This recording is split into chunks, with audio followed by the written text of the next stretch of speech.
coupe mon micro. Bonjour à tous, merci à ceux qui sont déjà connectés. Il est un petit peu plus tôt que l'heure prévue, mais on a lancé le webinaire un petit peu en avance pour vous laisser vous connecter. On va attendre que les arrivées se fassent et on va commencer dans quelques minutes. Bienvenue à tous en tout cas.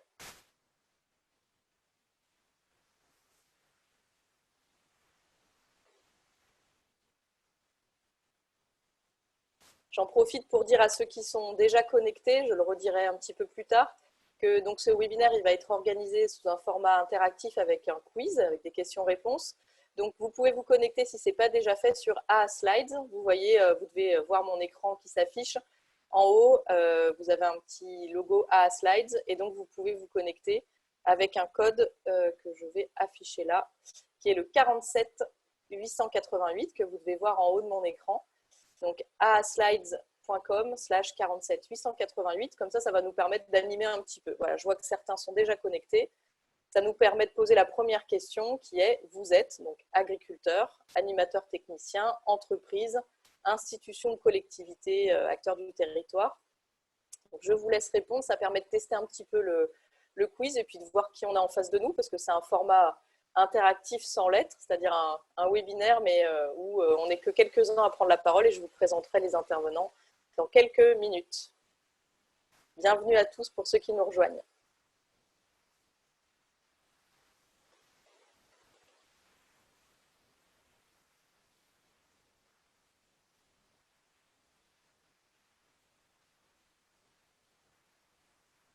Voilà, les arrivées se font progressivement, donc on attend encore un petit moment avant d'amorcer officiellement ce webinaire.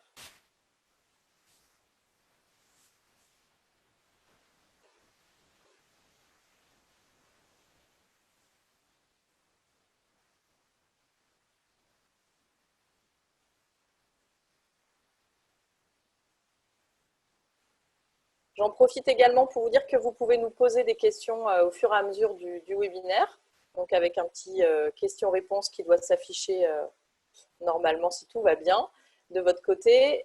On triera toutes ces questions et on fera un temps spécifique de questions-réponses à la fin. Et évidemment, si jamais on n'avait pas eu le temps de répondre à tout, on prendra ces questions et on enverra une foire aux questions et réponses en suivi de ce webinaire qui est d'ailleurs enregistré et qui sera diffusé sur nos réseaux prochainement, donc en replay. Voilà, je pense qu'on va peut-être pouvoir commencer. Il y a à peu près 35 personnes qui sont connectées déjà, donc merci à tous de nous avoir rejoints donc, pour ce webinaire du label Au cœur des sols. Donc, comme je le disais, on a 1 heure pour vous parler donc, du label Au cœur des sols, pour répondre à vos questions que vous pouvez nous poser sur la plateforme, qui seront traitées en fin d'intervention, de conférence. Donc, sont connectés avec nous, avec moi. Donc, je suis Sophie Gardette, directrice de l'APAD, et sont connectés avec moi donc François Mandin, le président de l'APAD. Il va nous faire un petit coucou. Et je lui laisserai la parole après. Et puis Thibaut François, notre chargé d'audit et de label, donc, qui est là. Bonjour aussi. À tous. Voilà. Et le petit carré noir en bas, c'est Rémi, qui est intitulé APAD National et qui nous aidera si on a des problèmes informatiques parce qu'on est à l'abri de rien, mais on va essayer de faire en sorte que ça se passe bien. Donc, bonjour à tous en tout cas, on était ravis de faire ce séminaire pour vous présenter un petit peu le label Au cœur des sols qui a été lancé en février. On a eu beaucoup de questions suite au lancement, donc on s'est dit ça sera bien de faire un point d'étape 6 mois après le lancement pour voir un peu ce qui s'est passé, répondre aux différentes questions, voir aussi les prochaines étapes. Donc ce séminaire dure à peu près 1 heure, je vais laisser la parole à François pour l'introduire. Pour ceux qui viennent juste de nous rejoindre, on a donc le aslides.com qui s'affiche en haut avec un code 47 888 pour que vous puissiez vous connecter et répondre en direct aux différentes questions. Parce que tout le long du webinaire, il va y avoir ce quiz. Donc, je vous conseille de vous connecter si vous pouvez, ça vous permettra de suivre vraiment le quiz. Et avant de laisser la parole à François, juste pour voir un petit peu comment ça fonctionne, là vous avez été quelques-uns à répondre en ligne. Plus de 34 si je comprends bien. Donc pour l'instant, il y a 6 agriculteurs, 15 animateurs techniciens, 11 entreprises, 2 institutions. Donc institution, c'est un peu vague comme terme, mais bon, ça a le mérite de regrouper plusieurs choses, et un acteur territoire collectivité. J'en profite aussi pour vous dire que si vous en avez marre de voir nos têtes, vous pouvez régler pour supprimer les petits écrans de vidéo, mais bon, ça nous permet quand même de faire un format un peu plus interactif que sans vidéo. Voilà, je vais laisser la parole à François qui va peut-être introduire ce webinaire. François Mandin, donc président de l'APAD. Bonjour à tous, j'espère que vous m'entendez bien. Oui, je suis agriculteur en Vendée et président de l'APAD depuis maintenant 2 ans. D'abord, bienvenue à tous et heureux de voir que ce label Au cœur des sols intéresse beaucoup de monde. C'est un travail fait par les agriculteurs, vous allez le comprendre. Ça sera qu'une étape, donc je pense que cette petite heure qu'on va passer ensemble pour comprendre les grands principes vous donnera envie d'aller plus loin. Et comme l'a dit Sophie, on essaiera de continuer en même temps que le label se développe auprès des agriculteurs, informer, expliquer quelle est la philosophie et l'objectif de ce label. Vous allez le comprendre au fur et à mesure du questionnaire, donc je ne vais pas rentrer dedans maintenant, mais je vous souhaite en tout cas de poser toutes les questions dont vous avez besoin et on essaiera d'y répondre maintenant ou suite à ce temps d'échange. Je vais laisser la parole à Sophie qui va animer cette session.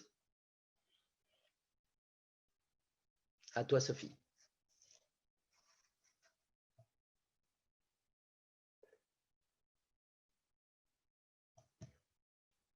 Sophie, je te laisse la parole. Tout à fait. Non, excusez-nous, petit problème informatique. J'avais voulu couper mon micro pour pas de bruit parasite, mais j'avais du mal à reprendre la main. Très bien, donc on va pouvoir commencer. Donc vous voyez un petit peu la répartition des différentes personnes. On va passer à la question suivante. Donc d'abord pour présenter l'APAD, donc qu'est-ce que l'APAD? Donc réponse 1, un bureau d'études. Réponse 2, une association nationale gérée par les agriculteurs. Réponse C, un réseau de 14 associations d'agriculteurs. Réponse D, une ONG. Réponse E, une association regroupant plus de 1000 adhérents agriculteurs. Réponse F, une équipe de 10 salariés. Réponse G, un syndicat professionnel. Réponse H, un institut technique. Réponse I, une association dédiée à l'agriculture de conservation des sols. Et réponse J, le chef de file du réseau rural ACS. Alors je précise, mais vous l'aurez compris, qu'il y a plusieurs réponses possibles pour cette question. Je vous rappelle, si vous ne l'aviez pas compris, qu'il n'y a pas grand-chose à gagner, en fait, à part toute notre reconnaissance pour participer à ce webinaire. Mais effectivement, c'est plus un outil d'animation qu'un quiz. Voilà. Donc, effectivement, plusieurs bonnes réponses à cette question.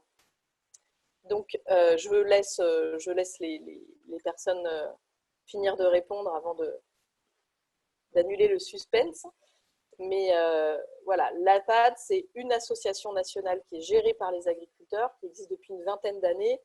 C'est un réseau de 14 associations locales. Donc, c'est très important pour nous, cet ancrage territorial qui se mêle aussi avec une association nationale, l'APAD nationale. On a en total plus de 1000 adhérents agriculteurs.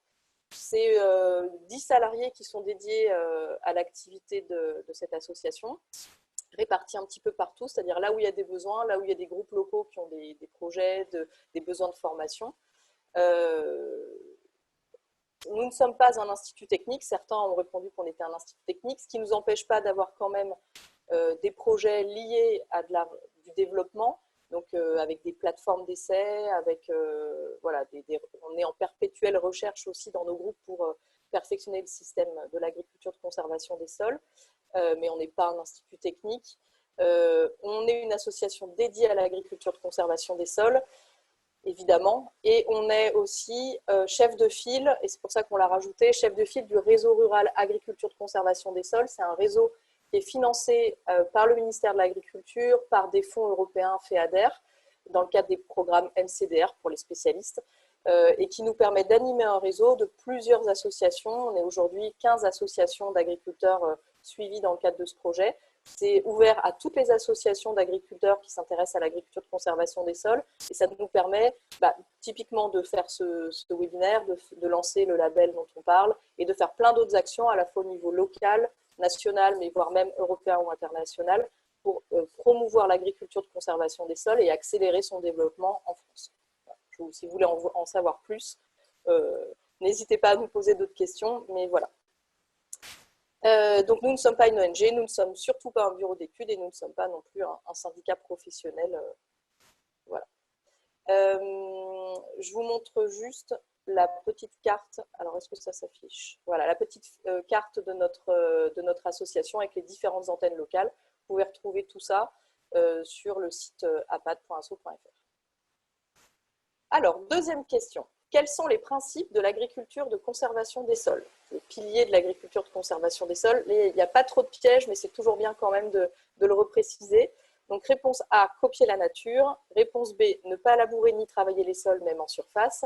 Réponse C, varier les espèces cultivées, rotation, mélange variétaux. Et réponse D, couvrir les sols en permanence, couverts végétaux. Je vous laisse répondre et puis je donnerai peut-être la parole à François pour compléter.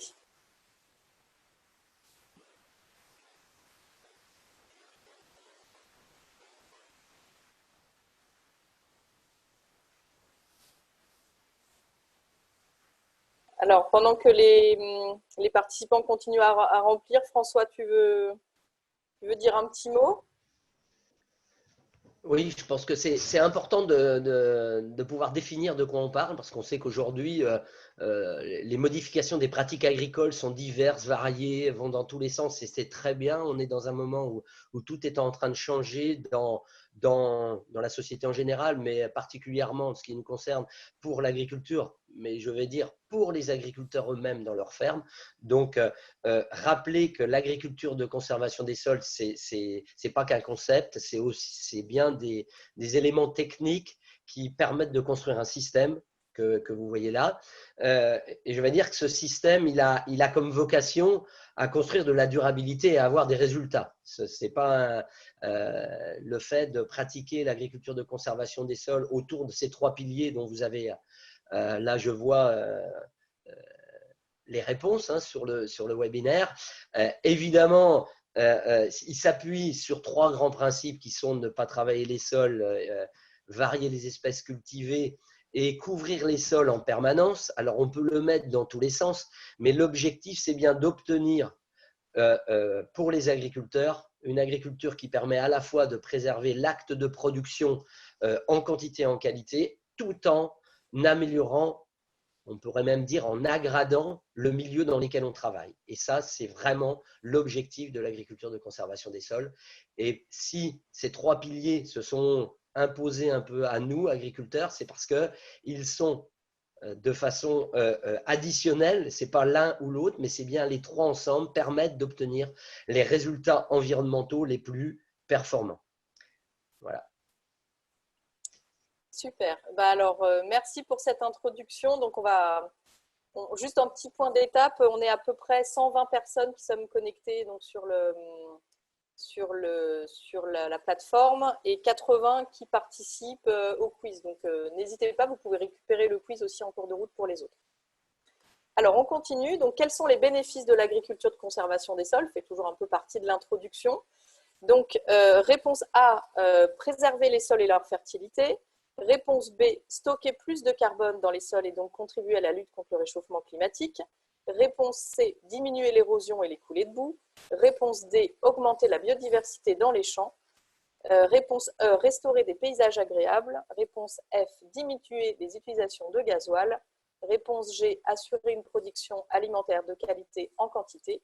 Et réponse H, permettre aux agriculteurs de retrouver goût à leur métier. Je vous laisse répondre. Alors, j'ai l'impression, je ne sais pas, vous me confirmerez, mais qu'il y a un nombre de réponses limité. On peut aller que jusqu'à 4 options. Alors, c'est un peu dommage avec des questions comme ça. Vous le comprendrez bien pour ceux qui connaissent l'agriculture de conservation des sols. Ça ne posera pas de souci pour les prochaines réponses, je pense. Et voilà. Donc, n'hésitez pas à compléter. Donc, effectivement, c'est vrai que l'agriculture de conservation des sols a des bénéfices qui sont assez multiples et c'est en ça que nous, on la définit comme une agriculture durable parce qu'elle a des avantages à la fois au niveau environnemental, sur le réchauffement climatique grâce au stockage de carbone dans les sols, sur la vie des sols, sur la qualité de l'eau, sur la lutte contre l'érosion, donc sur bien sûr la biodiversité des sols mais aussi environnante.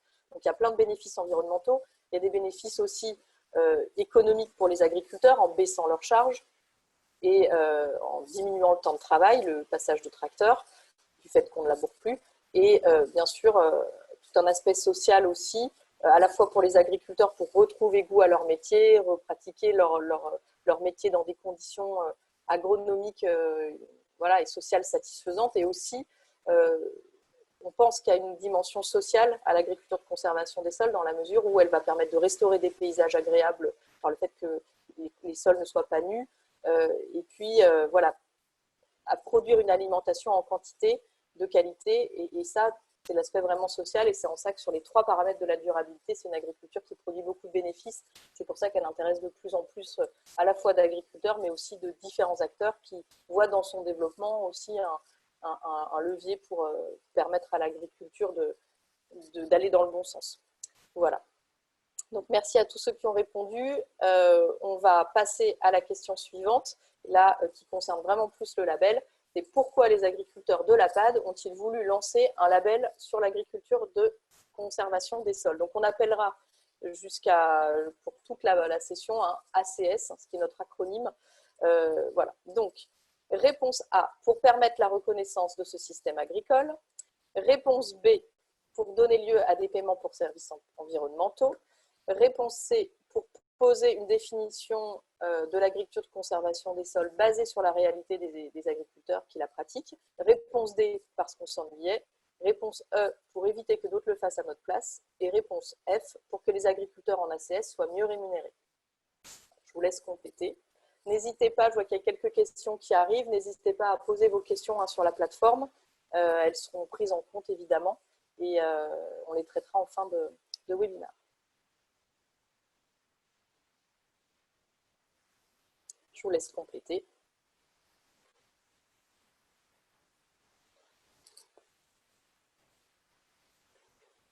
Alors, peut-être pour revenir pour les raisons, il y a un peu de tout. Effectivement, on avait envie depuis longtemps que les agriculteurs qui pratiquaient l'agriculture de conservation des sols depuis longtemps sur leur ferme, certains depuis plus de 20 ans, ont toujours souhaité qu'il y ait une reconnaissance de ce système agricole par l'ensemble du monde agricole, voire même de la société. Donc, c'était un levier, créer un label dédié à l'agriculture de conservation des sols, c'était un levier pour ça.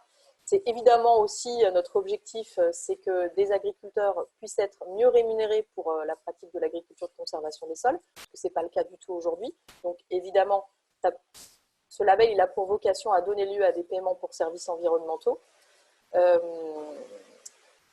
Et donc, pour que la réponse F, évidemment, est valable pour que les agriculteurs en ACS soient mieux rémunérés. On avait aussi envie de poser une définition de l'agriculture de conservation des sols, parce qu'on sait que on a vu les 3 piliers tout à l'heure, mais il n'y a pas de définition vraiment précise. On n'avait pas de ce qu'était l'agriculture de conservation des sols, donc ça nous a semblé important d'avoir des spécificités qui soient écrites et surtout qui soient écrites par les agriculteurs, qu'ils le pratiquent, pour que ça soit au plus près de leur réalité. Et donc, évidemment, c'était aussi pour éviter que d'autres le fassent à notre place, parce qu'on voyait que l'agriculture de conservation des sols commençait à intéresser beaucoup de structures ou d'entreprises, et il nous semblait intéressant que ce soit les agriculteurs pionniers à l'origine de cette agriculture et ceux qui la pratiquent qui puissent mettre en place les critères, une définition et mettre en place un label. Voilà. Alors, parce qu'on s'ennuyait, non. Alors, je ne sais pas qui a répondu.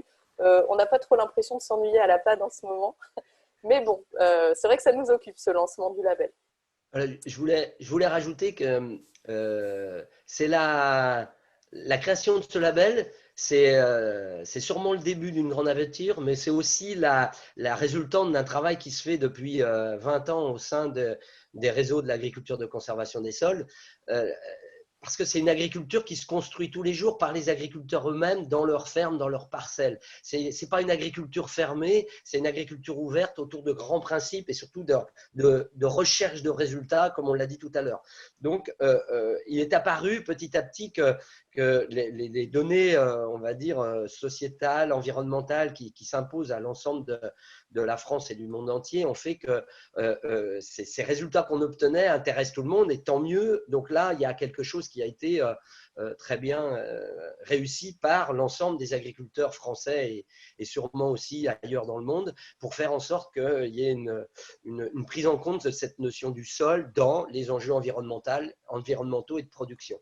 Et les associations réunies au sein de la PAD et les agriculteurs ont réfléchi, et je pense que la première, le cœur de la raison de la création de ce label, c'était pour que les agriculteurs puissent rester acteurs du développement et de l'amélioration de l'agriculture de conservation des sols. C'est le cœur de la chose.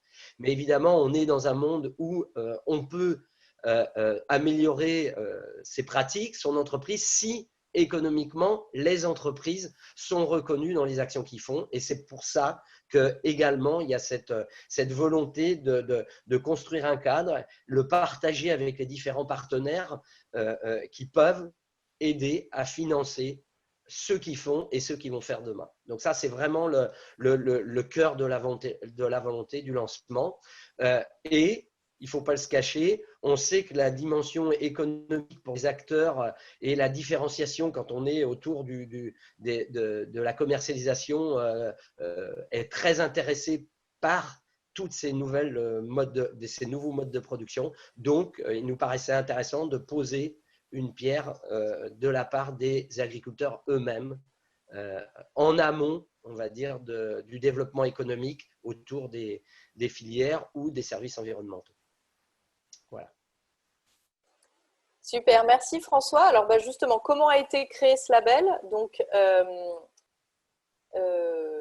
comment a été créé ce label? Donc, première réponse, un groupe d'agriculteurs pilotes s'est mobilisé pendant plusieurs mois. Réponse B, le référentiel du label a été partagé avec l'ensemble des groupes APAD dans les différents territoires. Réponse C, le principe du label a été présenté à différents acteurs en amont du lancement. Et réponse D, le label est né de l'initiative d'un agriculteur pionnier. Je vous laisse répondre.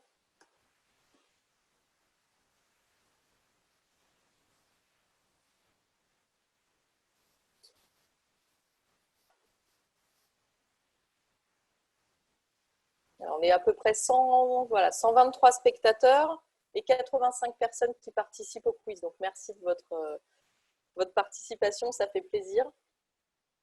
Alors, on va regarder la bonne réponse. Donc, oui, ce label, ça s'est passé en plusieurs étapes. La première étape, donc la réponse A, c'est qu'il y a un groupe d'agriculteurs à la demande donc, de la PAD nationale, parce qu'on voyait qu'il y avait un enjeu autour de la valorisation de l'agriculture de conservation des sols. Donc, la PAD nationale, en 2018, a demandé à un groupe d'agriculteurs pilotes, donc, qui sont basés dans l'ouest de la France, la PAD Centre-Atlantique, un petit groupe, ils étaient une quinzaine. Ils se sont regroupés et pendant presque un an, ils ont réfléchi à qu'est-ce qu'on voulait pour ce label, qu'est-ce qu'on ne voulait pas. Alors à l'époque, on ne parlait pas de label, hein, on était dans une question vraiment plus large, qui était comment on fait pour avoir une rémunération et une valorisation de l'agriculture de conservation des sols sur nos fermes. Donc la question était celle-là. Et donc pendant un an, ils se sont réunis, ils ont réfléchi. Il y a eu beaucoup de jus de cerveau, on va dire, autour de cette question-là. Et au bout d'un an, il y a eu une proposition qui a émergé, donc une proposition de ce label-là, et qui a été proposée à la PAD nationale. La PAD nationale a tout de suite adopté le concept et l'a ensuite validé au sein des différentes associations locales, notamment parce qu'il y avait un enjeu assez fort autour du référentiel, c'est-à-dire quels sont les principes que devront remplir, enfin, quelle est la technique en fait, que les agriculteurs devront remplir pour être labellisés. Donc, on a ensuite écrit ce référentiel, ils ont écrit ce référentiel et on l'a ensuite fait valider dans tous nos groupes régionaux. On a demandé à un représentant de chaque région, un ou deux même, deux représentants de chaque région, de revalider le référentiel pour être sûr que ce qui avait été écrit par quelques-uns, donc c'était des céréaliers, c'était des éleveurs aussi, hein, mais ce qui avait été écrit par quelques-uns soit la réalité du plus grand nombre d'agriculteurs dans nos réseaux, peu importe leur situation géographique, les cultures qu'ils avaient. Donc on a ensuite, donc ça c'était en toute fin de l'année 2019, donc on a validé ce référentiel avec nos groupes, même début 2020. On a ensuite présenté le principe de ce référentiel aussi à certains partenaires, et notamment au ministère de l'Agriculture qui nous soutient dans le lancement du label, et on les remercie pour ça d'ailleurs. Donc on leur a présenté ce référentiel. Et voilà. Et ensuite, on a fait le lancement en février 2020 au Salon de l'Agriculture. Donc, ce label, c'est vraiment pas l'initiative d'un ou deux personnes qui se sont dit tiens, on va lancer un label. C'est vraiment une aventure, j'ai envie de dire, collective. Et d'ailleurs, je remercie tous ceux qui se sont mobilisés, notamment le groupe de Centre-Atlantique parce qu'ils ont beaucoup travaillé et on n'en serait pas là aujourd'hui s'ils ne s'étaient pas mobilisés. Donc voilà, petit clin d'œil à eux. Je ne sais pas s'ils sont connectés, mais merci en tout cas. Voilà, je ne sais pas si François, tu veux rajouter quelque chose? Oui, c'est évident pour nous que c'est ce travail de terrain qui parle de la réalité des agriculteurs pour construire un référentiel qui est cohérent avec les objectifs court terme, moyen terme et long terme pour chaque agriculteur. Alors évidemment que la synthèse d'un référentiel peut se retrouver à poser des questions à certains, hein, c'est normal, mais en tout cas c'est un travail continu et on va même jusqu'à dire que maintenant qu'on a posé les bases, c'est toujours en réflexion, en construction, et donc pour pouvoir, on est toujours dans cette construction permanente de ce label, même si évidemment que le référentiel, il est figé à un moment donné pour permettre une labellisation des agriculteurs dans leurs fermes. Voilà. Et ce travail-là croise cette idée de valorisation à terme, mais aussi de faire reconnaître et connaître ce qu'est une ferme qui pratique l'agriculture de conservation des sols dans le cadre du label Au cœur des sols. Très bien, alors on va continuer. Alors, pourquoi le nom Au cœur des sols? Alors, réponse A, on ne sait pas. On a juste payé très cher une agence de communication pour trouver un nom. Réponse B, ce nom a été choisi par les agriculteurs de l'APAD. Réponse C, parce que ce nom reflète bien notre engagement et dans la continuité du terme agriculture de conservation des sols, ACS, les mêmes initiales. Réponse D, parce qu'on n'a rien trouvé de mieux. Et réponse E, parce que ce nom a été plébiscité par les citoyens. Je vous laisse répondre. J'en profite aussi au passage pour remercier le petit logo. Alors, on ne le voit pas là à l'écran, mais on l'a vu pendant la présentation. Le petit logo qu'on a créé pour ce label, qui a été une réflexion, bien sûr, des agriculteurs, mais avec un petit coup de pouce à la fois de la fille d'un des agriculteurs du réseau, qui est graphiste, et aussi un gros coup de pouce sur la dernière ligne droite par le frère de l'un des agriculteurs labellisés, qui est graphiste professionnel aussi, et ils nous ont vraiment aidé à faire un logo dont on est fier et dont on est ravis d'apposer sur ces documents. Donc voilà, on est très content de ce petit logo qui nous représente bien. Alors le nom, comment il a été choisi? Il a été choisi, alors on a eu l'appui d'une agence de communication pour nous aider dans le choix de différents noms.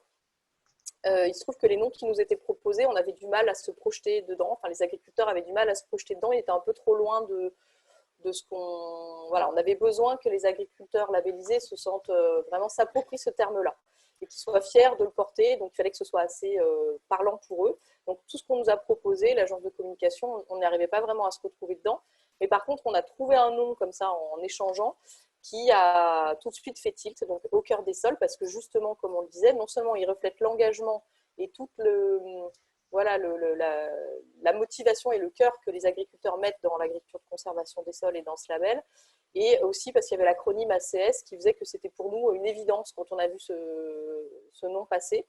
Alors c'est aussi parce qu'on n'a rien trouvé de mieux, hein, mais on est content avec ce nom-là.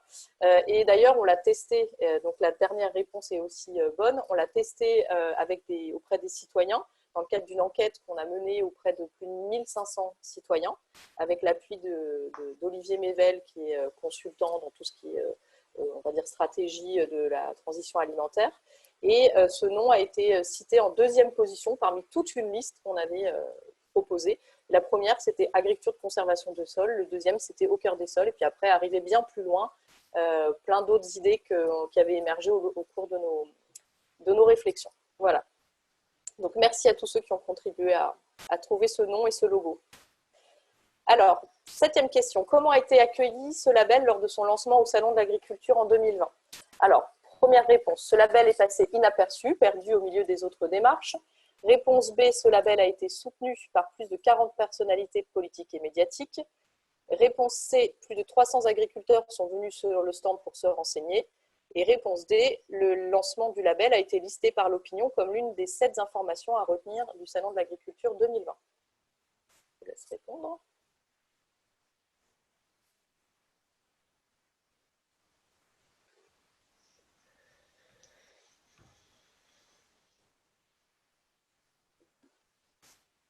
Alors, on va regarder les réponses. Vous pouvez continuer à vous prononcer.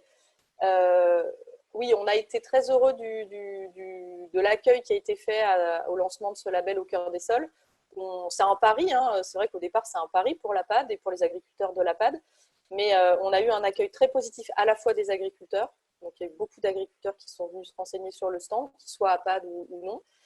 On avait signé un manifeste pour ceux qui sont venus nous voir sur le stand du salon, un manifeste pour que les personnalités politiques ou médiatiques ou les élus ou voilà, les institutionnels ou autres qui souhaitaient nous soutenir puissent marquer leur engagement de façon matérialisée, on va dire.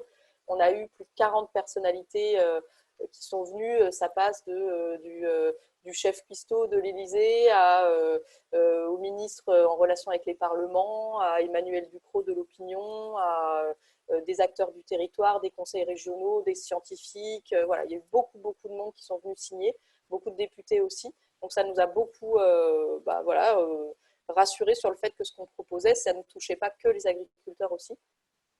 Et la petite cerise sur le gâteau, bon, ça c'est anecdotique, mais enfin bon, quand on peut, autant le mettre en avant quand même.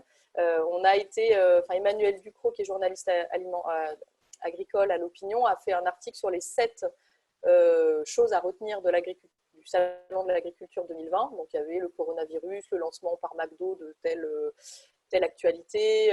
Voilà, il y avait 7 informations et l'une, c'était le lancement du label Au cœur des sols par la PAD et la reconnaissance. Ça s'appelait le boom de l'ACS. Donc je vous invite, si vous voulez retrouver cet article, à aller sur notre site internet.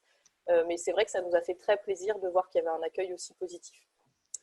Voilà, je ne sais pas, François, si tu veux compléter. Oui, vous avez bien compris que pour des agriculteurs, oser se mettre en avant autour de ce label Au cœur des sols, c'est toujours un pari et il n'y a jamais rien de gagné, mais ça aurait pu être un bébé mort si il n'avait intéressé personne, s'il n'avait intéressé que les agriculteurs eux-mêmes.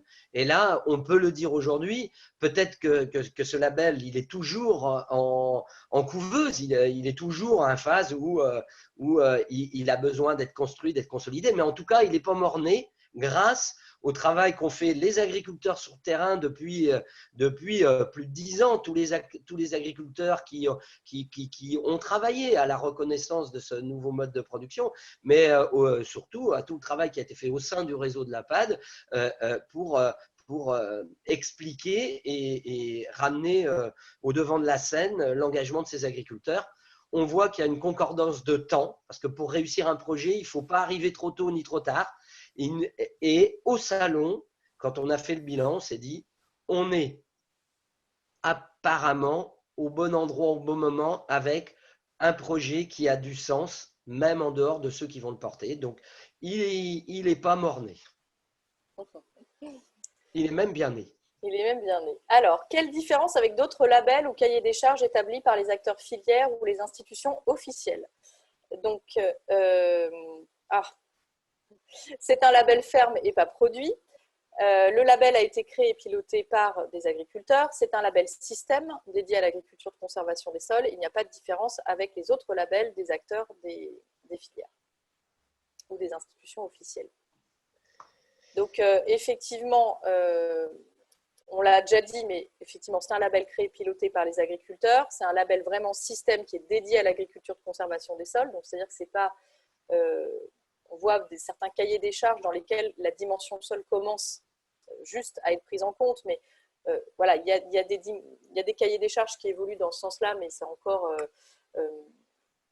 c'est pas une approche système, c'est pas des cahiers des charges ou des labels qui vont permettre une transition vers une nouvelle reconception de système, ce qu'on essaye de faire avec le label Au cœur des sols. C'est un label qui est effectivement un label ferme, donc qui n'est pas un label produit. Et en ça, il y a ça peut être un petit peu perçu comme la certification HVE, donc certification de niveau 3.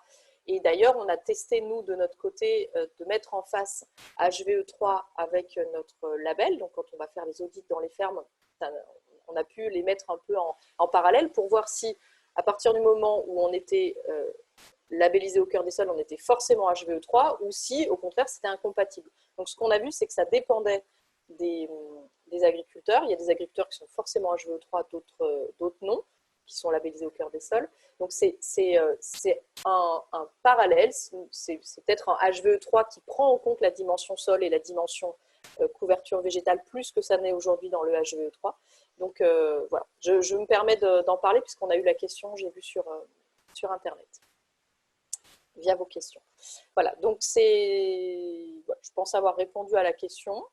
On peut, je pense, avancer là-dessus.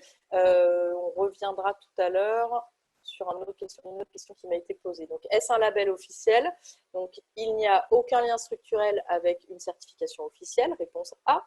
Le ministère de l'Agriculture soutient le lancement de ce label. Ce label est un projet du ministère de l'Agriculture soutenu par la PAD. Réponse D. Un contrôle externe par un organisme externe va être mis en place. Et ce label est reconnu par la PAC dans le cadre des éco-schemes qui sont, si vous le savez, en réflexion au niveau européen.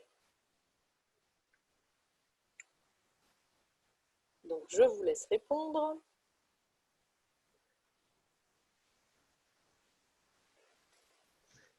Je vais peut-être, parce que comme on a accès aux questions posées, je voudrais simplement dire, on a fait référence au ministère de l'Agriculture comme soutien du lancement du label et cette question le confirme, mais il y a aussi un soutien international qui nous a beaucoup intéressés et satisfait, c'est l'engagement dans le cadre du 4 pour 1000, certains connaissent, et le réseau 4 pour 1000, on va dire que ce label est soutenu par le 4 pour 1000 parce qu'il est porteur d'une dynamique autour du stockage du carbone.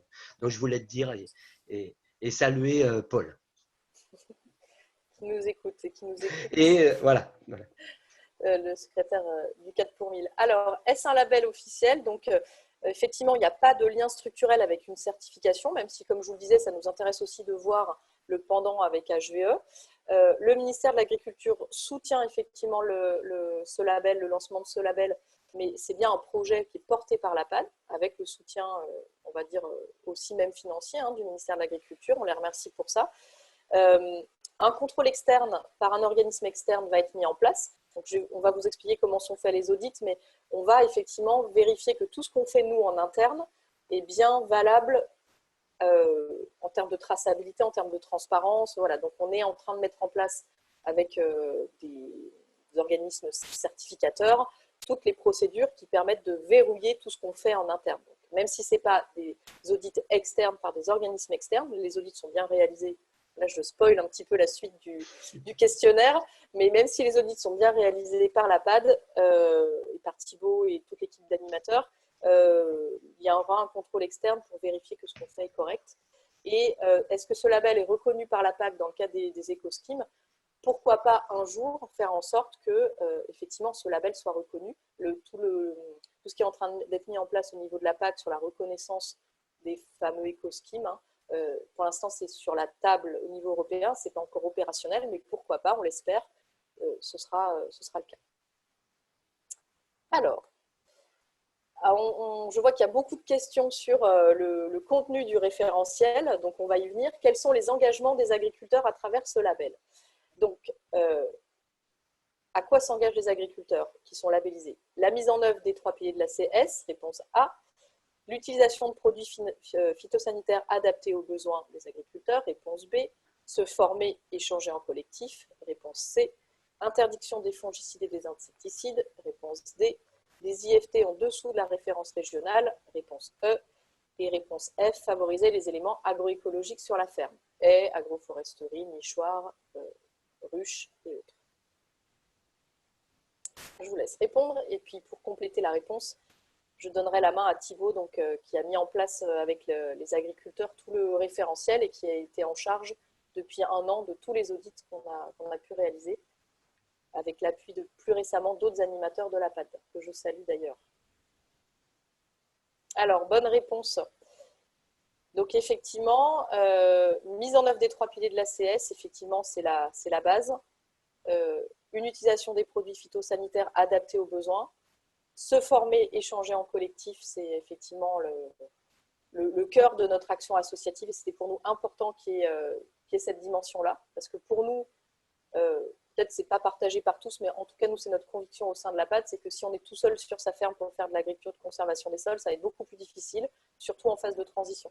Donc pour nous, le fait qu'on se forme et qu'on échange au sein de collectifs d'agriculteurs, au plus près de sa ferme, c'était très important. Il y a aussi une dimension pour favoriser tout ce qui est éléments agroécologiques sur la ferme, donc les nichoirs, les ruches et autres.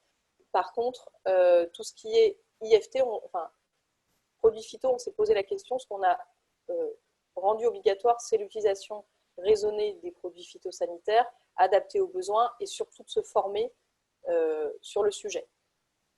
On n'a pas voulu mettre d'indicateurs autour des IFT, même si ça nous intéresse comme donnée, on peut la documenter quand on fait nos audits pour avoir une idée, mais ce n'est pas un indicateur en soi qui va permettre d'être labellisé ou non. Voilà. Alors Thibaut, je ne sais pas où tu es. Voilà, tu es là, pardon. Si tu veux compléter. Pour compléter un peu rapidement, plus en profondeur, les audits sont réalisés grâce à une grille d'évaluation, enfin référentiel comme on l'appelle, qui est constituée en deux parties principales. Une première partie avec des critères qui sont vraiment dédiés à l'ACS, donc le pourcentage de travail du sol sur la SAU, le nombre d'espèces cultivées en tant que culture, en tant que couvert, la diversité de ces espèces. Voilà, donc tout ça, c'est la première partie sur vraiment l'ACS strict. Et ensuite, une deuxième partie plus complémentaire avec tout ce qui est formation sur l'usage des phytos, sur les échanges en collectif, sur les éléments agroécologiques, donc tout ce qui est linéaire de haies, ruches, nichoirs, toutes ces choses-là que Sophie a citées. Pour compléter aussi, oui, c'est vrai que c'était un référentiel qui a été pensé principalement par des agriculteurs. Donc, on sait que les agriculteurs, en général, ça les rebute un peu tout ce qui est chiffres sur les phytos, notamment IFT et tout ça. Donc, on a pris le parti de ne pas les utiliser. Contrairement au HVE, comme j'ai vu la question passer, du coup, l'IFT ne peut pas être rédhibitoire dans cette notation-là puisqu'on ne l'utilise pas. Ce qui est principalement rédhibitoire, c'est la non-mise en œuvre des 3 piliers de l'ACS qui sont le non-travail du sol, la diversité de culture et la diversité dans les rotations. Ok. Alors, on avance. Vous allez avoir d'autres réponses à vos questions. Je vois qu'ils se posent sur la plateforme. Donc, à quel type de ferme s'adresse aujourd'hui ce label? Donc, ferme céréalière, ferme en polyculture, élevage, maraîchage, arboriculture, viticulture, culture légumière et industrielle.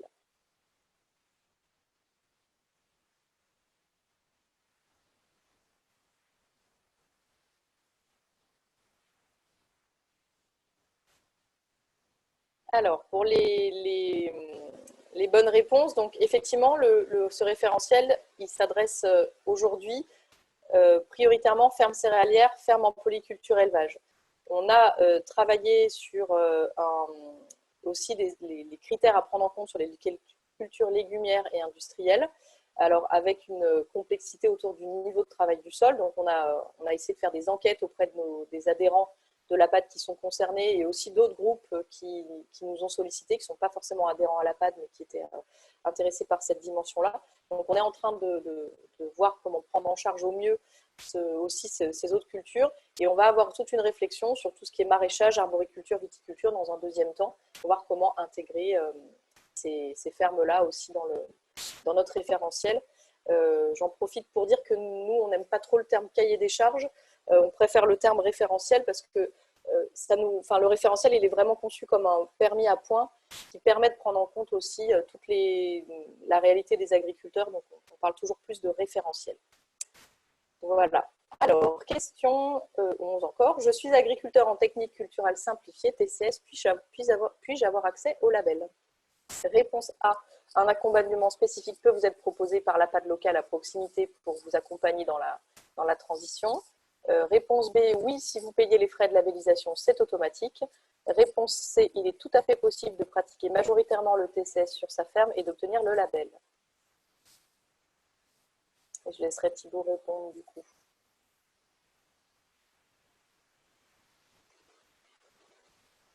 Thibaut, je te laisse la main. Oui, alors si vous êtes majoritairement TCS, vous n'êtes pas labellisable puisqu'il y a un seuil de 30% de travail du sol qui est autorisé entre guillemets sur la ferme pour les gens qui sont pas encore tout à fait à l'aise techniquement sur le SMI Direct, pour des cultures qui se maîtrisent, enfin qui sont pas encore tout à fait maîtrisées en SMI Direct. Donc même si vous me faites un chèque, vous ne serez pas labellisé. Par contre, dans vos groupes locaux, vous pouvez être appuyé pour réussir à passer cette barre des 30% qui peut être énorme pour certains et passé depuis longtemps pour d'autres. Mais voilà, c'est vraiment un référentiel qui est basé sur les 3 piliers de l'ACS et c'est les 3 vraiment qui sont importants, dont le non-travail du sol. Donc en TCS, ça passe pas. Ok. Alors j'avance un peu parce que le temps tourne. Alors qui est en charge des audits? L'APAD nationale, réponse A. Les APAD locales, réponse B. Le ministère de l'Agriculture, réponse C. Un organisme externe, réponse D. Notre réseau de partenaires, réponse E.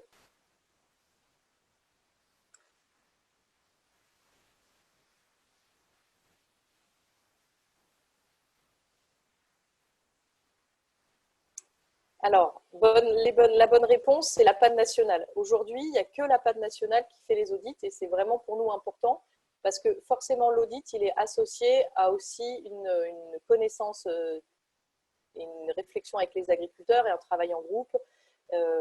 Voilà, donc c'est important pour nous que ce soit l'APAD nationale. Donc, en l'occurrence, c'est Thibaut que vous voyez là qui s'est chargé de tous les premiers audits et d'autres animateurs de l'APAD qui sont en train de les aider, qui ont repris le relais devant le nombre d'audits qu'on avait à faire. Donc, voilà, c'est des salariés des APAD, de l'APAD nationale qui sont en charge de ces audits. Ce n'est pas un organisme externe, même si, comme je vous le disais, on mettra en place un contrôle externe par la suite.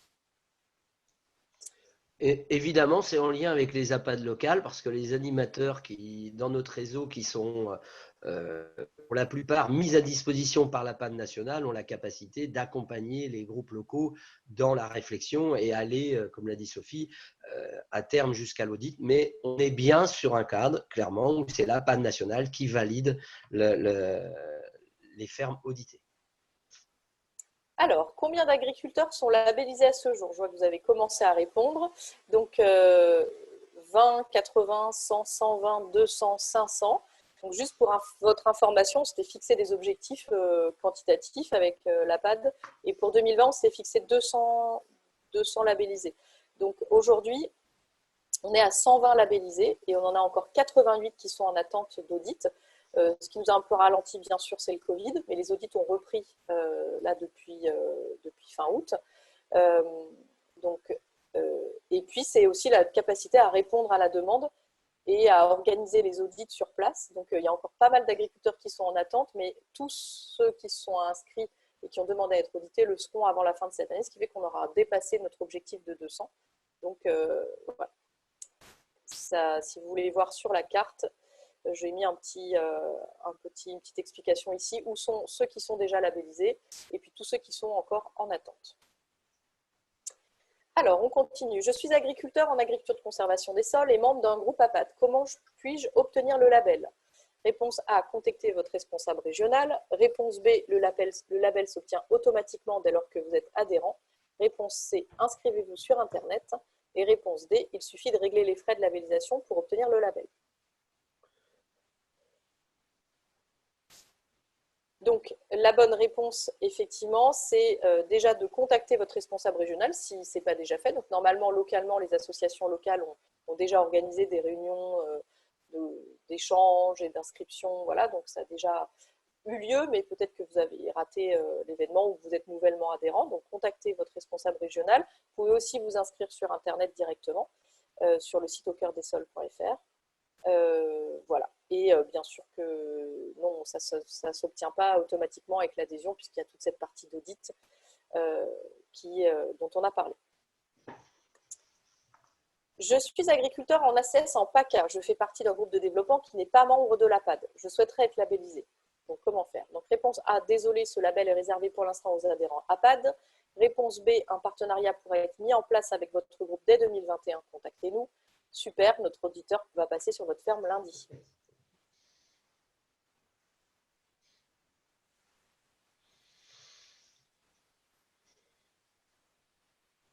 J'en profite pour répondre à ceux qui nous posent la question. Oui, le séminaire sera bien enregistré et on le diffusera par nos moyens habituels, donc sur les réseaux sociaux, par l'infolettre en suivi. Donc bonjour à tous ceux qui nous voient en replay. Donc la bonne réponse, ou les bonnes réponses, c'est effectivement pour l'instant ce label il est réservé à nos adhérents parce qu'on a aussi forcément une liste d'attente et puis une demande, et bien sûr que c'est nos adhérents et les groupes d'agriculteurs membres de l'APAD qui viennent en priorité. Par contre, on réfléchit à mettre en place, des contacts ont déjà été pris avec plusieurs groupes, à mettre en place à partir de 2021, voire même un petit peu avant si c'est possible, des partenariats pour faire en sorte que même si les groupes d'agriculteurs ne sont pas membres de l'APAD, il puisse y avoir un partenariat qui se mette en place. Donc on pourra en dire plus dans un second temps. Alors, combien coûte le label à l'agriculteur? Réponse A, l'investissement est de 950 €, donc 500 € la première année et 150 € en année 2, 3 et 4. Réponse B, chaque année l'agriculteur paiera 200 €. Réponse C, l'investissement est proportionnel au chiffre d'affaires de la ferme. Réponse D, l'investissement est proportionnel au nombre d'hectares de la ferme. Et réponse E, c'est gratuit pour l'agriculteur.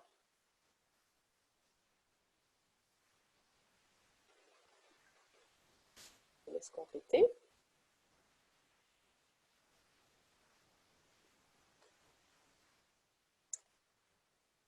Alors, la bonne réponse, donc ça a fait l'objet de beaucoup de discussions. Hein. Si on devait faire payer ce label, combien, comment, voilà, ça a été beaucoup discuté au sein des groupes de l'APAD.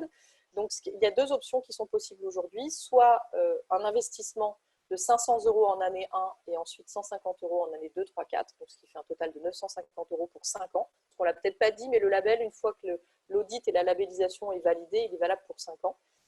Donc 950 € pour 5 ans. Soit on a lissé ça avec un prélèvement automatique qui est possible à 200 € par an, ce qui revient à 1000 € pour 5 ans. Voilà. Donc, et ce n'est pas proportionnel au chiffre d'affaires, ce n'est pas selon le nombre d'hectares, c'est voilà, par ferme. Tu veux préciser, François? Parce que j'ai vu qu'il y avait des questions posées. Évidemment que ce sont les agriculteurs eux-mêmes qui travaillent pour construire ce label et c'est eux qui payent. Alors, on pourrait dire, on pourrait au moins le faire gratuit. On sait l'importance du travail qu'on fait, c'est de pouvoir avoir des moyens pour obtenir le plus rapidement possible des sources de financement qui reviennent chez les agriculteurs. Et pour pouvoir faire ça, on a deux façons. Il faut des moyens humains et des moyens financiers. Soit on fait appel à des investissements extérieurs qui prennent en charge l'ensemble des coûts et dans ces cas-là, on ne possède pas en tant qu'agriculteur notre outil.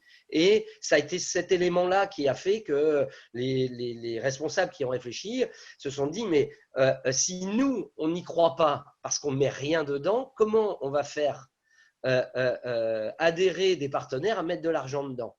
Et là, le deal pour nous, c'est de dire, moi, agriculteur, je m'engage, je finance, je mets dedans parce que je le fais chez moi, l'agriculture de conservation des sols. Je veux être acteur de le changement de cette agriculture et je veux dire à tous mes partenaires que j'investis dedans. Je veux que ça existe. Et d'un autre côté, ça nous donne un argument collectif à dire aux partenaires, eh bien, épauler ces agriculteurs qui, dans un moment où économiquement, c'est quand même compliqué et on ne va pas se cacher, c'est un investissement, comme l'a dit Sophie, c'est un engagement pour chaque entreprise qui est important à court terme. Eh bien, on espère, mais on en est presque sûr que ça donnera du sens pour des partenaires qui veulent épauler, parce que quand on met de l'argent sur la table, on donne de la valeur à ce qu'on fait, et aussi, je le redis, on le possède, parce que pour nous, la conception, c'est que ceux qui sont adhérents à nos associations, qui viennent et qui deviennent labellisés, ont la capacité de venir travailler sur le référencement, l'évolution, etc. Et c'est aussi ça auquel donne le droit cette partie d'engagement. Et ce qui n'a pas de prix n'a pas de valeur, hélas. Donc, il fallait, il nous semble, ou en tout cas, ça a été le choix fait par les responsables, à la fois de pouvoir partager les coûts sur un peu de durée, sur la durée, en sachant que si on est labellisé 5 ans, il y a un audit intermédiaire de prévu pour que les agriculteurs qui, pour des raisons diverses et variées, n'auraient pas pu continuer leur engagement, ça puisse être pris en compte dans le cadre de ce label. Voilà ce que je voulais dire. Mais j'entends bien, on est tous très conscients que ça peut être compliqué. On espère qu'on arrivera à trouver de la valorisation pour que cette partie d'investissement puisse être très vite rentabilisée pour ceux qui l'ont mis au pot. Voilà.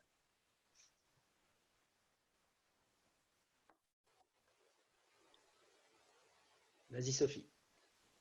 Ok, alors je t'entends plus très bien, François, ça coupe un petit peu, mais ok, merci pour ces précisions. Alors justement,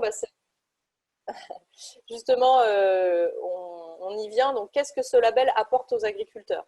Donc, réponse A, la possibilité de revendiquer cette labellisation auprès de leurs fournisseurs, clients et en tout cas sur tous les documents liés à leur ferme. Réponse B, la mise en place d'un cadre pour des valorisations économiques. Réponse C, une opportunité pour monter des projets de territoire localement avec des partenaires. Réponse D, la possibilité d'utiliser le logo sur ces productions. Réponse E, de futures rémunérations carbone. Je vous laisse répondre.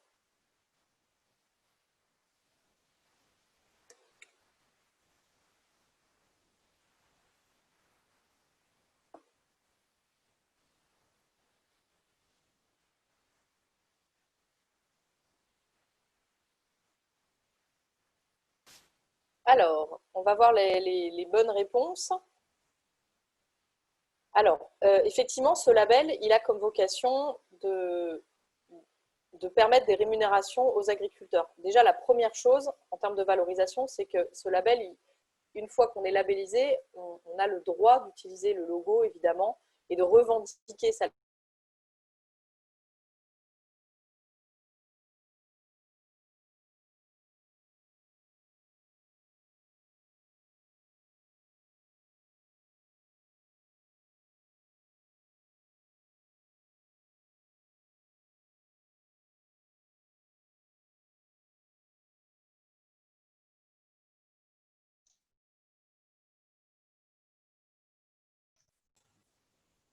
Alors, on a perdu Sophie a priori.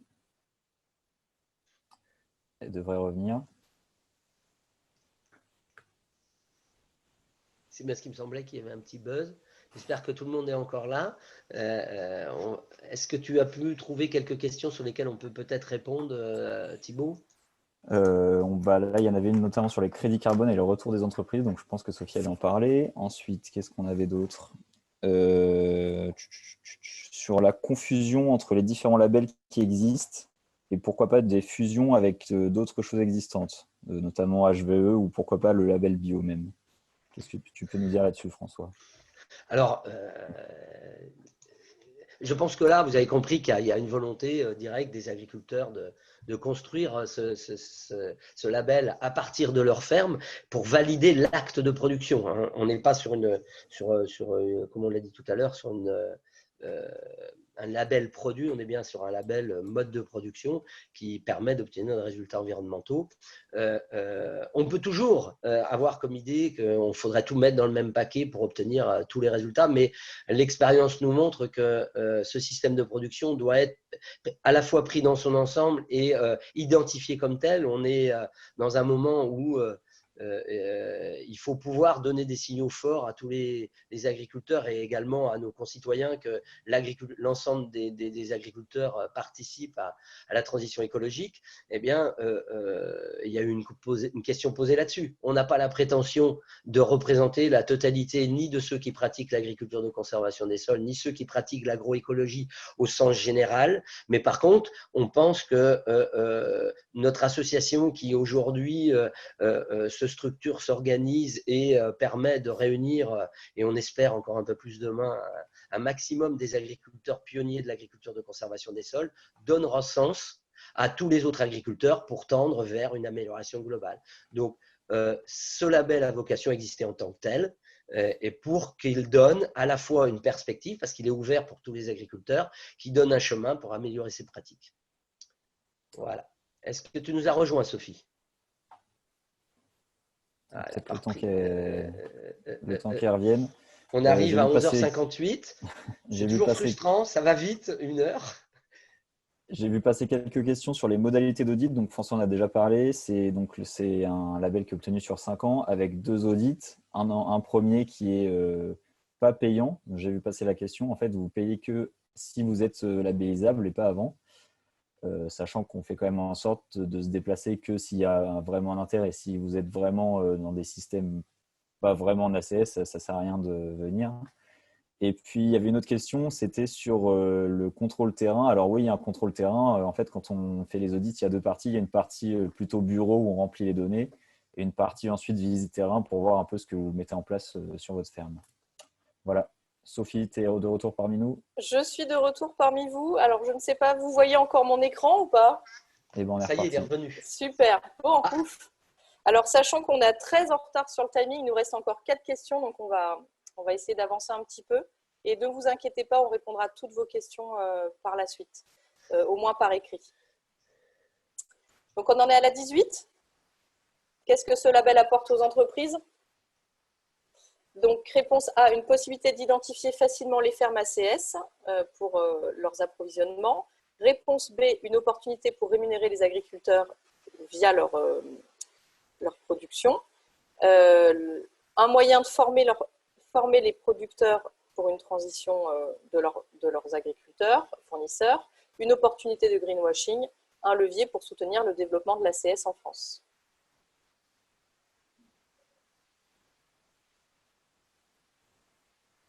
Alors, je réponds. Effectivement, pour les entreprises, et particulièrement les entreprises de l'agroalimentaire, ce label va permettre d'identifier où sont les fermes en agriculture de conservation des sols et peut-être orienter différemment leurs approvisionnements. Après, il y a, nous, ce qu'on voit aussi, parce qu'il y a forcément un souci de volume, enfin d'échelle, à un moment pour les industriels de l'agroalimentaire, c'est qu'il y a aussi une possibilité d'accompagner le développement de l'agriculture de conservation des sols pour faire en sorte que ce système se développe et progresse en France, et aussi de rémunérer les agriculteurs pour les services rendus, notamment sur tous les services type carbone, biodiversité, qualité de l'eau. Donc on pense qu'il y a aussi un enjeu pour les entreprises d'aller agir au niveau de leur politique RSE, par exemple. Et par contre, c'est sûr que l'APAD n'est pas là pour aller former les producteurs des entreprises de l'agroalimentaire à la transition vers ce système. Ça doit être une démarche d'agriculteurs qui adoptent un nouveau système agricole. Alors, qu'est-ce que ce label apporte aux collectivités territoriales? Donc, A, un levier pour répondre à leurs objectifs de durabilité. B, un levier pour accompagner le développement de l'ACS sur leur territoire. C, pas grand-chose, le label demeure une démarche d'agriculteurs. D, des opportunités d'action concrètes dans leur politique publique. Je vous laisse répondre.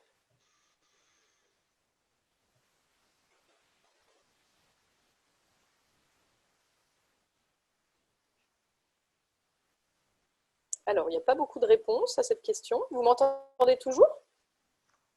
Oui, on t'entend. Allô? Tu m'entends, Sophie? Vas-y, c'est bon.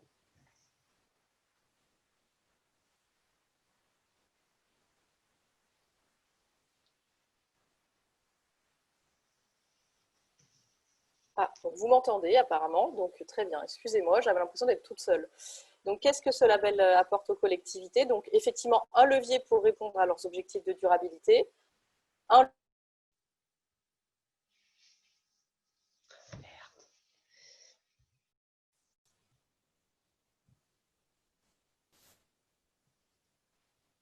à la recherche dans leur politique publique de mise en place de certains leviers ou de certains processus d'accompagnement. Donc, pour nous, le label, c'est aussi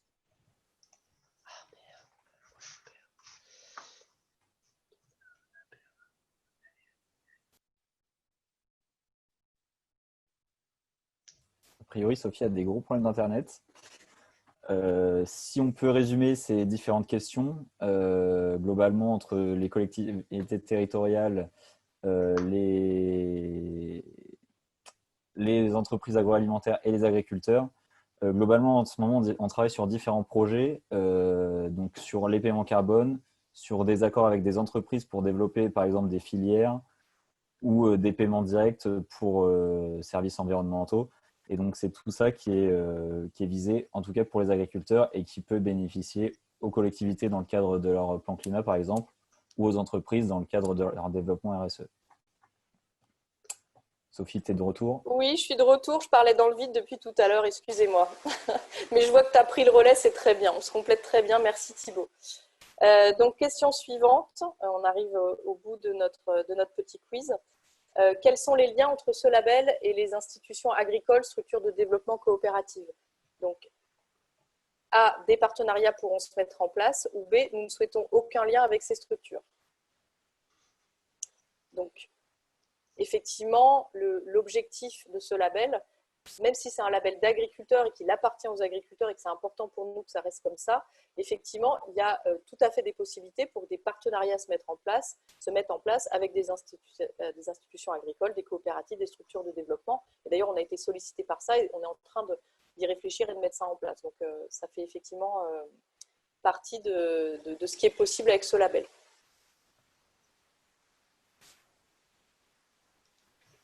Alors, question suivante.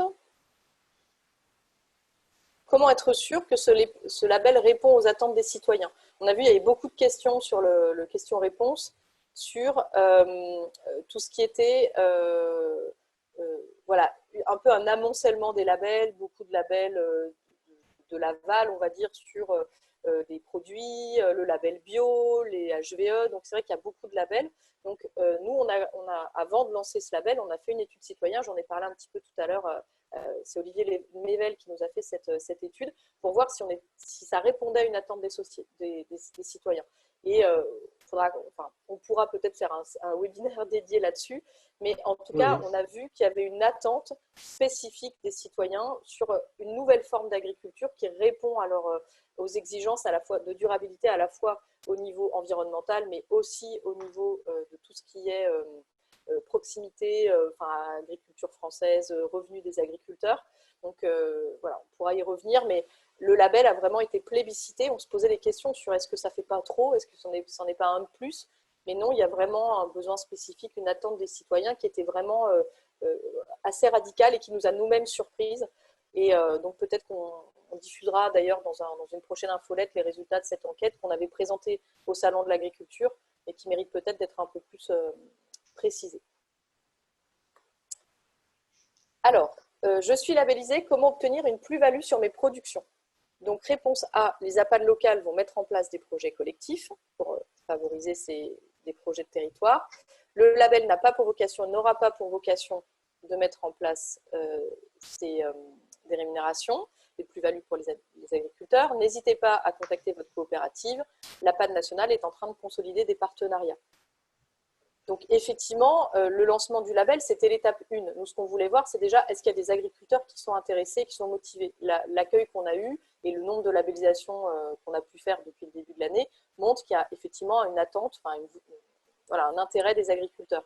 Ce qu'on a construit en parallèle depuis le début de cette année, c'est de mettre en place des partenariats, consolider des partenariats pour qu'à terme, il y ait des rémunérations pour les agriculteurs. Alors, pour les productions ou pour les services rendus, c'est vraiment nos deux objectifs, vous l'avez compris, on en a déjà parlé. Donc, c'est en train de se mettre en place, mais c'est aussi chacun qui a des opportunités, qui a des contacts localement. Donc, pour nous, c'est effectivement l'APAD nationale qui est en train de mettre ça en place, mais c'est aussi les APAD locales qui sont en train de réfléchir à des projets très ciblés dans certains territoires.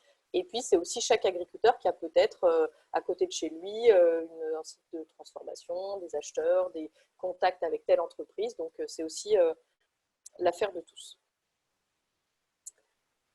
Voilà, alors question suivante. Donc, de quoi avez-vous besoin pour développer ce label? Parce que vous l'avez vu, on a plein d'ambitions, on a envie de faire plein de choses. Alors, de quoi on a besoin?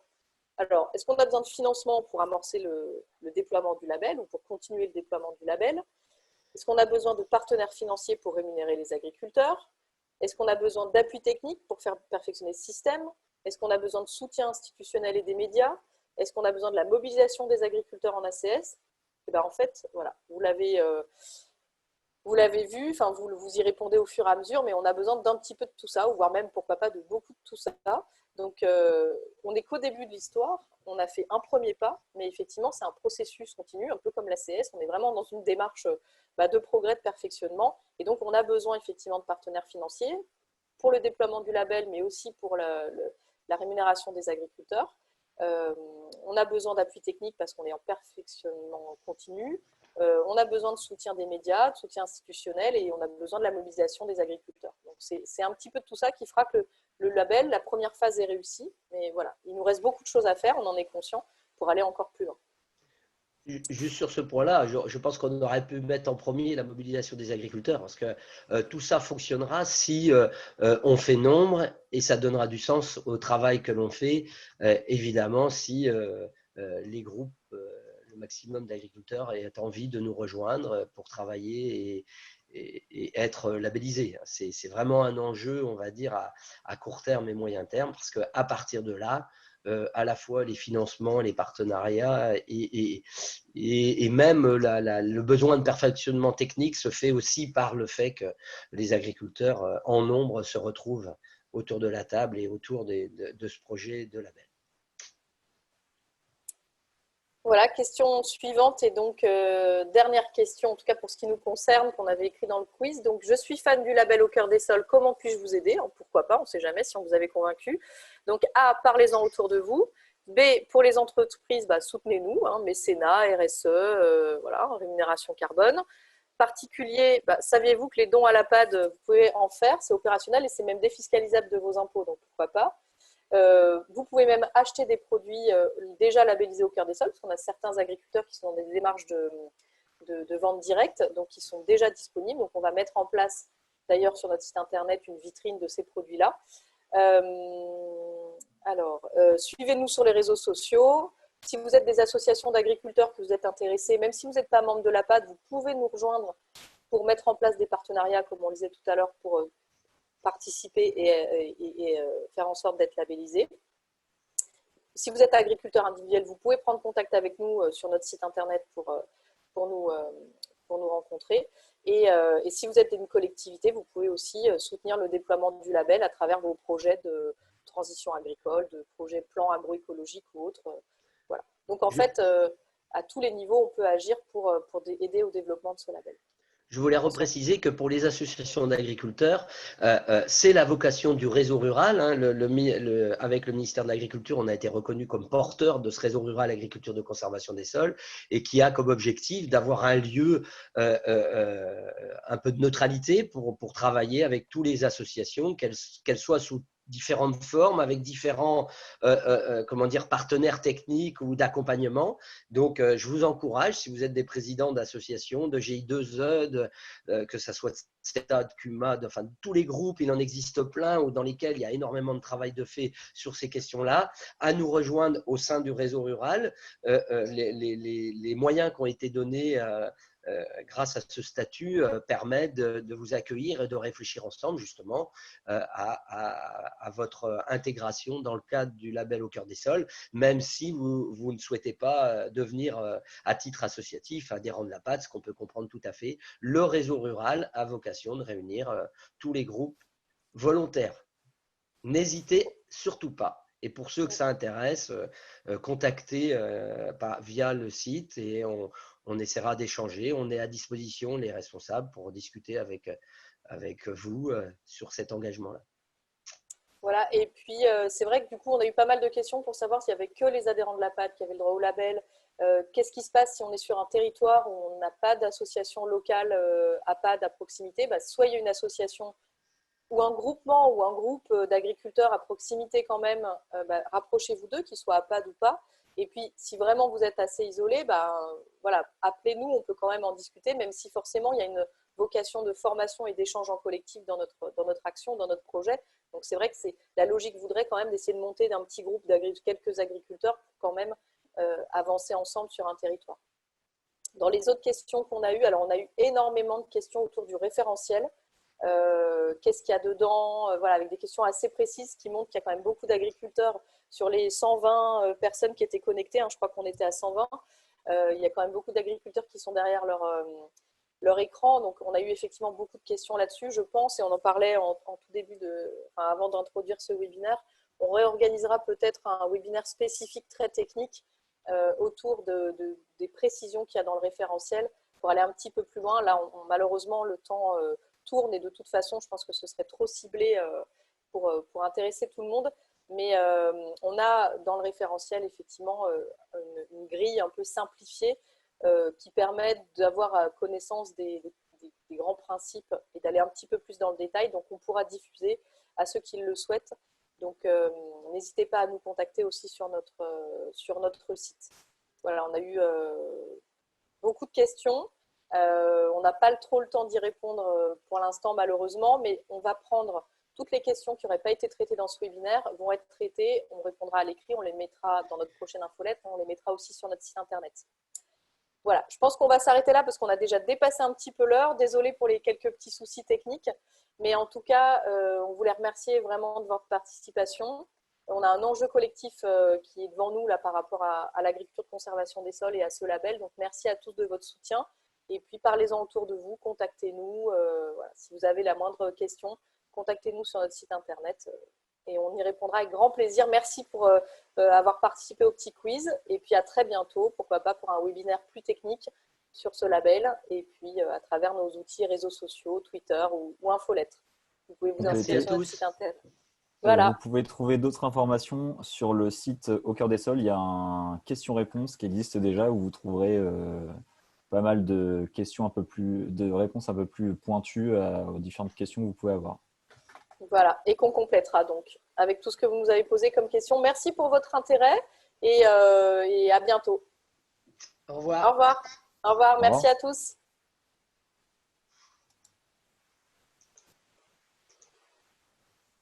Au revoir.